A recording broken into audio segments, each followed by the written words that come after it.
প্রিয় দর্শক, আসসালামু আলাইকুম। আমি আপনাদের কাছে একটা মাছের রেসিপি শেয়ার করতেছি। এটাকে আমাদের দেশে সুম্মা মাছ বলে, জানি না আপনারা কি মাছ বলে পরিচিত। যে যাই বলেন, মাছগুলো কাটা কম, বাচ্চাদেরও খেতে খুব সুবিধা হবে। তাই আমি এখানে আধা কেজি মাছ নিয়েছি, ধুয়ে পরিষ্কার করে নিয়েছি। দেখেন, এভাবে পরিষ্কার করে কেটে নিলাম। বড় সাইজের 2টা আলু কেটে লবণ আর হলুদ দিয়ে হালকা তেলে ভেজে নিলাম। ওই তেলে মাছগুলো বসিয়ে দিয়েছি ভাজার জন্য আলতো করে।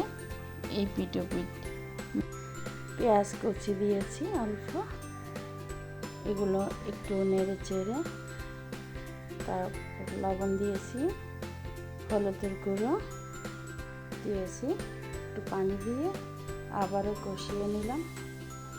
একটু শক্ত হয়ে আসলে মরিচের গুঁড়ো দিয়েছি।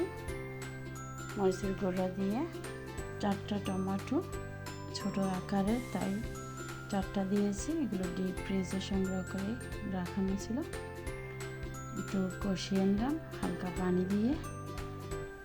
টমেটোগুলো একটু সফট হয়ে আসলে তারপর আলুগুলো দিয়ে দেব। আলুগুলো দিয়ে একটু নেড়ে চেড়ে আলু সিদ্ধ হয়ে আসলে তার উপরে মাছগুলো আলতোভাবে বসিয়ে দেব, যেন ভেঙে না যায়। বসিয়ে দিয়ে এক পিঠ একটু সিদ্ধ হয়ে আসলে তারপর অপর পিঠ করে দেব আলতোভাবে। মাছগুলো ভেঙে যেন না যায়, ভেঙে গেলে কাটা বের হয়ে যাবে।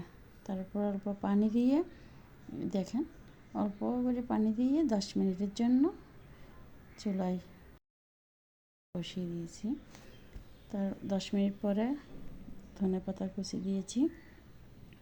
দেখেন, রান্নাটা হালকা হালকা ঝোলে এভাবে রান্না করে নেবেন, খুব স্বাদ হবে।